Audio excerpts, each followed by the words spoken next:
Hello everyone, welcome back to my YouTube channel. मैं हूं इरशाद और आप देख रहे हैं सुनहरा चैनल। दोस्तों, आज हमारे साथ मौजूद हैं सिमर शेख। हेलो एवरीवन, कैसे हैं आप लोग? उम्मीद करती हूँ खैरियत से होंगे, जहाँ होंगे खुश होंगे। जी दोस्तों, आज फिर हम आपके सामने मौजूद हैं एक नई वीडियो के रिएक्शन के लिए। बहुत ही ज़बरदस्त एक वीडियो। काफ़ी सारे चेंज आ रहा है दुनिया में, कहीं पर ज़लज़ला आ रहा है, कहीं पर क्या हो रहा है, तो इस वीडियो में भी इसी तरह का कुछ देखने को मिलेगा। तो चलते हैं पहले वीडियो की जाने। तो दोस्तों चलते हैं वीडियो की जाने। वीडियो का टाइटल है origin of new ocean in Africa.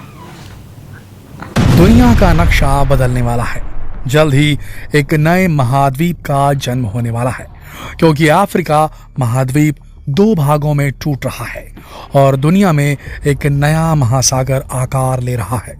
ये सब जो हम आपको बता रहे हैं, ये एकदम सच है, क्योंकि इतिहास एक बार फिर से खुद को दोहरा रहा है और धरती अपना रूप बदल रही है। आज के वीडियो में हम आपको इस नए महासागर और धरती के बदलते स्वरूप के बारे में पूरी जानकारी देने जा रहे हैं, तो बस बने रहिए वीडियो के अंत तक। दोस्तों, ये तो सब आप जानते ही होंगे कि आज से करोड़ों साल पहले धरती वैसी नहीं थी जैसी आज है। उस समय धरती पर अलग अलग महाद्वीप नहीं थे, बल्कि केवल एक जमीन का बड़ा टुकड़ा था। धीरे धीरे ये टुकड़ा कई भागों में टूट गया और उसी वजह से नए नए महाद्वीपों का जन्म हुआ, महासागर बने और धरती आज वाले स्वरूप में आ पाई। आज एक बार फिर दुनिया इसी प्रोसेस की गवाह बनने जा रही है, क्योंकि अफ्रीका महाद्वीप एक बार फिर से दो भागों में टूट रहा है। जी हाँ, ये सच है। 3 करोड़ किलोमीटर स्क्वायर में फैला हुआ अफ्रीका महाद्वीप जल्द ही टूटकर दो भागों में बंट सकता है और यहाँ एक नया महासागर बन सकता है। ऐसा इसलिए कहा जा रहा है क्योंकि 2005 में इथोपियाई रेगिस्तान में 35 मील लंबी दरार दिखाई दी थी और जियोलॉजिस्ट का अनुमान है कि ये एक नए महासागर के निर्माण की शुरुआत हो सकती है। जियोफिजिकल रिसर्च से पता चलता है कि अफ्रीका और अरब की टेक्टोनिक प्लेटें रेगिस्तान में टकरा रही हैं और ये प्रोसेस लगभग 30 मिलियन सालों से लगातार चल रही है। हर साल इनके बीच की दूरी बढ़ती ही जा रही है। जियोलॉजिस्ट का मानना है कि धरती पर तेजी से बदलाव हो रहे हैं। इनमें से ऐसे कई बदलाव हैं जिन पर हमारी नजर नहीं पड़ रही। इथियोपिया के अफार इलाके में देखी गई दरार सिर्फ 10 दिनों के अंदर 60 किलोमीटर लंबी और 8 मीटर चौड़ी हो गई थी। ये काफी आश्चर्य की बात है। पृथ्वी पर होने वाले किसी खास बदलाव में लाखों साल लगते हैं, लेकिन इस दरार को देखकर ऐसा लगता है कि आने वाले वक्त में स्थिति तेजी से बदलने वाली है, क्योंकि धरती के केंद्र की गर्म पिघली चट्टानें सतह की ओर बढ़ रही हैं, जो अफ्रीका महाद्वीप को दो हिस्सों में बांट सकती है। पूर्वी अफ्रीका की दरार, जो केनिया और तंजानिया जैसे पूर्वी तटीय देशों को महाद्वीप के अधिकांश हिस्सों से अलग करती है, उत्तरी इथोपिया के आफार क्षेत्र से मोजाम्बिक से होकर गुजरती है। एक रिसर्च में पाया गया कि जमीन के दो टुकड़े प्रतिवर्ष 7 मिलीमीटर की दर से अलग हो रहे हैं और बहुत ही जल्द जाम्बिया और युगांडा की अलग अलग कोस्ट लाइन होगी। वैज्ञानिकों का मानना है कि यहाँ नदी के किनारे कई एक्टिव ज्वालामुखी हैं, जिनमें इथोपिया में आलू डाला पिला और तंजानिया में ओल्ड वेन्योलंगई शामिल है। इनकी वजह से ये प्रोसेस और तेज हो सकती है। खासतौर से इथोपिया का अर्टा एले वोल्केनो, जो कि लगातार 50 सालों से एक्टिव है, इस प्रोसेस में अहम रोल प्ले कर सकता है। दोस्तों, आगे बढ़ने से पहले चलिए आपको इस दरार के पड़ने की वजह बताते हैं, ताकि आप इस पूरे प्रोसेस को अच्छी तरह समझ सकें। दोस्तों, तो आप जानते ही होंगे कि हमारी धरती कई लेयर्स में डिवाइडेड होती है। धरती के सबसे ऊपरी लेयर को लिथोस्फीयर कहते हैं। आसान भाषा में कहें तो धरती का लिथोस्फीयर यानी कि वो हिस्सा जहां जीव जंतु रहते हैं, ये बाकी लेयर्स के मुकाबले ठंडा होता है, जबकि इसके नीचे के लेयर्स गर्म और पिघले हुए मैग्मा से भरे होते हैं। यह हिस्सा कई टेक्टोनिक प्लेटों में बटा होता है। ये प्लेट्स अलग अलग स्पीड से आगे बढ़ती जाती हैं, घूमती रहती हैं। लिथोस्फीयर के नीचे एस्थेनोस्फीयर होता है और ये प्लेट्स एस्थेनोस्फीयर के ऊपर सरकती रहती हैं।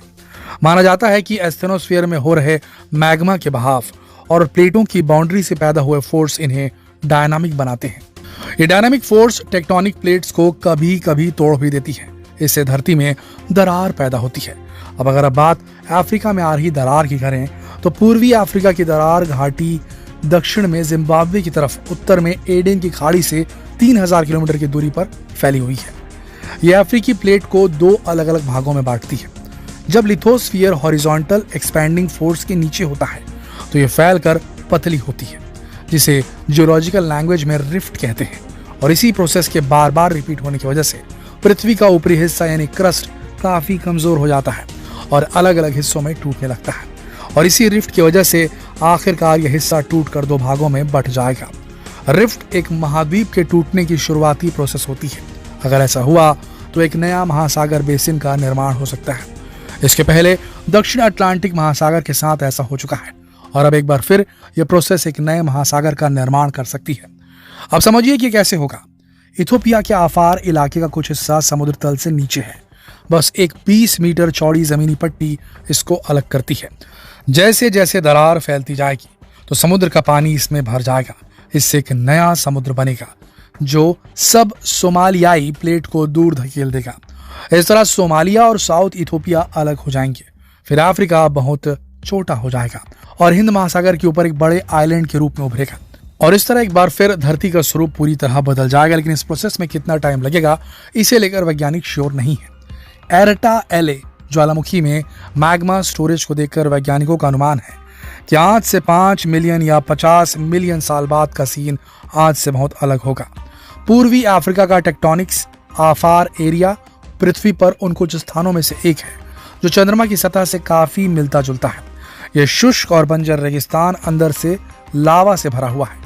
लेकिन वैज्ञानिक ये समझने की कोशिश कर रहे हैं कि क्या एरटा एले और आफार रीजन आगे चलकर एक दूसरे से मिल जाएंगे और एक नए महासागर का निर्माण करेंगे। दोस्तों, अगर आपको पता नहीं हो तो बता दें कि आज से 300 मिलियन साल पहले पूरी दुनिया में केवल एक ही महाद्वीप था जिसे पैंजिया कहा जाता था, जिसे सुपर कॉन्टिनेंट भी कहा जाता था। और ये पूरा महाद्वीप पेंथालासा नाम के महासागर से घिरा हुआ था। लेकिन इसके बाद इस महाद्वीप के नीचे टेक्टोनिक प्लेट्स सरकने से जमीन में दरार पड़ने लगी, जिसकी वजह से सबसे पहले पूरा पैंजिया 2 हिस्सों में बंट गया, जिसे लोरेसिया और गोंडवाना नाम दिया गया। उसके बाद ये प्रोसेस यहाँ नहीं रुकी, बल्कि उन दोनों हिस्सों में भी दरारें पड़नी शुरू हो गई और वो धीरे धीरे कई हिस्सों में टूटने लगे। और उसके बाद ही महाद्वीपों का निर्माण हुआ। और ये प्रोसेस बिल्कुल उसी तरह हुई थी जिस तरह अभी अफ्रीका की जमीन में दरारें आ रही हैं। उस समय भी लगातार ज्वालामुखी विस्फोट हो रहे थे जैसे कि अब हो रहे हैं। तो इस तरह ये तो समझ में आ ही रहा है कि इतिहास एक बार फिर खुद को दोहरा रहा है। और तब भी उन दरारों में पानी भर गया था और एक नया महासागर बन गया था। ठीक उसी तरह अब भी हो रहा है। और जैसे करोड़ों साल पहले धरती के अंदर से लावा बाहर आने की वजह से कई पहाड़ों और आइलैंड्स का निर्माण हुआ था, अब फिर से ऐसा हो सकता है। क्योंकि जब लावा समुद्र के अंदर स्थित ज्वालामुखी से बाहर आता है तो वो पानी के ऊपर तैरने लगता है और लंबे समय के बाद वो पत्थर में बदल जाता है। इसकी वजह से नए पहाड़ों और आइलैंड्स का निर्माण होता है। तो दोस्तों, इस बार हम भी एक नई दुनिया के निर्माण के गवाह बनने जा रहे हैं। भले ही हम इस प्रोसेस को पूरा होते ना देख पाए, लेकिन फिर भी हम इसकी शुरुआत के साक्षी तो बन ही चुके हैं। दोस्तों, कैसी लगी आपको इस वीडियो में दी गई जानकारी? क्या लगता है आपको किस तरीके का होगा ये नया महासागर? कमेंट करके अपने विचार जरूर बताएं और जितना हो सके इस वीडियो को शेयर करें फेसबुक पर, व्हाट्सएप पर, यूट्यूब पर। तो फिर मिलते हैं एक और दिलचस्प वीडियो में। तब तक के लिए आप सबका इस वीडियो के अंत तक बने रहने के लिए दिल से जी सिमल, आपने देखा कि कितनी यानी कि चेंज आ रहा है दुनिया में। ज़मीन घूम रही है, उसके घूमने से जो है काफ़ी सारी चेंजेस जो है ना आ रही है। कि साउथ अफ्रीका में जो है ना बहुत बड़ा जो है ना एक दरार सी पड़ गई है 7 फुट लंबी। उसमें जो है ना जाम्बिया और जो है युगांडा वो दोनों जो है अलग अलग हो रहे हैं। और क्योंकि जब दरार पड़ेगी तो समंदर का पानी भी आ सकता है। अच्छा, स्पेस आ जाएगा ना? स्पेस आ जाएगा। इसके करीब से जो है ना वो ज्वालामुखी भी गुजर रहा है। तो अगर ऐसा होता है कि जब वो ज्वालामुखी यानी कि जो लावा है वो पहाड़ों से जब नीचे आता है या समंदर में भी जाता है, ये अपने साथ सारी चीज़ों को जलाता हुआ लेता है। जब पानी में भी जाएगा तो पानी की रफ्तार को भी तेज कर देता है। लोगों के सैलाब आ जाते हैं। ये पानी का जो भाव है ना उसकी लहरें हैं, उन लहरों को तेज कर देता है। तो करीब करीब के जो भी गाँव होते हैं या जो विलेजेस होते हैं या जो मुल्क होते हैं, कंट्री होती है, उसमें जो है ना काफ़ी सारा जो है नुकसान शामिल हो जाते हैं। उसमें बाज़ जगहों पर ज्वालामुखी की वजह से जलजला भी आ जाता है। जैसे हाल ही में अभी तुर्की में आया है कि तुर्की में भी जो जलजला है वो भी पहाड़ों में आया ना। जिस जगह पर जलजला आया है वहाँ से उस आबादी से थोड़ा सा आगे पहाड़ है, ठीक है ना। तो उन पहाड़ों की वजह से जो ना वो जलजला बार बार एक ही एरिया में बार बार आ रहा है। और 48 वहाँ पे भी 2-3 दफा आया है ना जलजला? 5-6 दफा आ गया ना। अच्छा। उसके बावजूद भी अभी 2-4 रोज पहले भी आया 6 कुछ जो है ना उसको काउंट किया गया। लेकिन वो शहर तो अब तबाही हो गया। और मजे की बात ये कि आपको मैं बताऊं कि उस एरिया एरिया को उन्होंने जो है ना दोबारा डेवलपमेंट करने के लिए नहीं बोला। नहीं बोल रहे, इनके जो इमारतें गिर गई हैं वो गिरी रहेंगी। वो गिरी रहेंगी, यानी कि जो हैं खड़ी हुई उनको भी वो गिरा देंगे। उस एरिया को बिल्कुल जो है ना रोड बना देंगे, क्योंकि बाय चांस अगर फिर आ गया वहाँ तो हाँ, यानी कि वो एरिया जो है ना उसको उन्होंने रिजेक्ट कर दिया। अब कहीं किसी और जगह पर जो है ना इन लोगों को मकान बना के देंगे, और ये वादा उन्होंने किया कि 1 साल के अंदर अंदर हम दोबारा से आपके घर, आपकी जो भी चीज़ें वो सारी चीज़ें देंगे, और डेटा वगैरह कलेक्ट कर रहे हैं जो लोग वहाँ रहते थे वो उनकी कार्ड्स वगैरह लेके। अच्छा, बात हो रही थी ज़मीन के हवाले से कि साउथ अफ्रीका और जो है युगांडा जो है वो अलग अलग हो जाएगा, ज़ाम्बिया और युगांडा।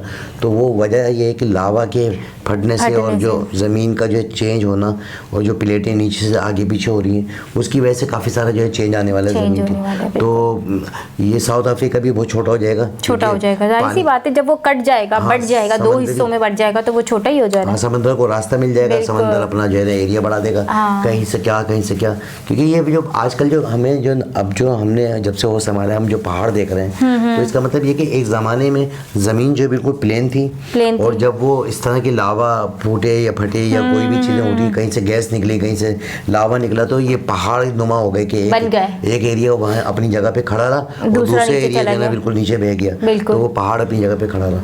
तो वो पहाड़ जो है वहाँ जो लावा जो है वहीं सूख गया, वो पहाड़ की सूरत इख्तियार कर ली। बिल्कुल, तो यही वजह है कि लोग जो है जहाँ पे पहाड़ इलाका होता है वहाँ पर जाके रिसर्च करते हैं, वहीं से उन पहाड़ों से लिथियम, वहीं से जो ना सोना, वहीं से ऑयल, वहीं से बहुत सारी चीज़ें मिलती हैं, जो भी चीज़ें निकालते हैं वो उन्हीं पहाड़ों में से निकाली जाती हैं। क्योंकि जब लावा फटता है तो एकदम जो है ना वो चीज़ें जो है ना बह जाती हैं, और इनके पास तो साइंटिस्ट के पास तो वो तमाम तरह आलात हैं जिसके ज़रिए वो जो है इन चीज़ों को खोज लगाते हैं। तो दोस्तों आपने देखा कि कितनी सारी चेंजेस आने वाली हैं पूरी दुनिया में, और अभी हमें भी इंस्ट्रक्शन दी गई हैं कि भाई पाकिस्तान में और इंडिया में भी जो है ना कभी भी किसी भी टाइम पे जो है ना कुछ झटके लग सकते हैं। तो बस हम दुआ ही कर सकते हैं, क्योंकि कुदरत का जो निज़ाम है वो तो वही जानता है, उसने चलाना है। लेकिन जो चीज़ें नज़र आ रही हैं, ज़मीन जो है अपनी तेज़ रफ्तार से जो घूम रही है, कहीं से क्या।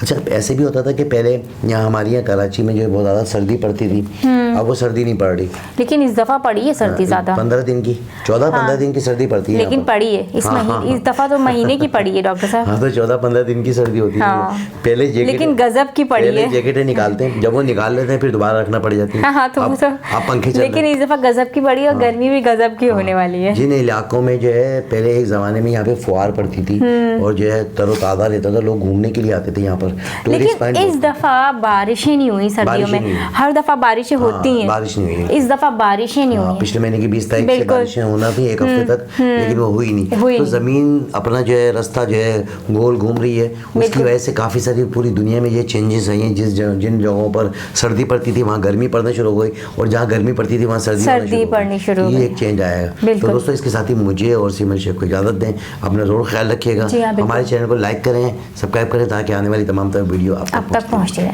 अल्लाह हाफ़िज़।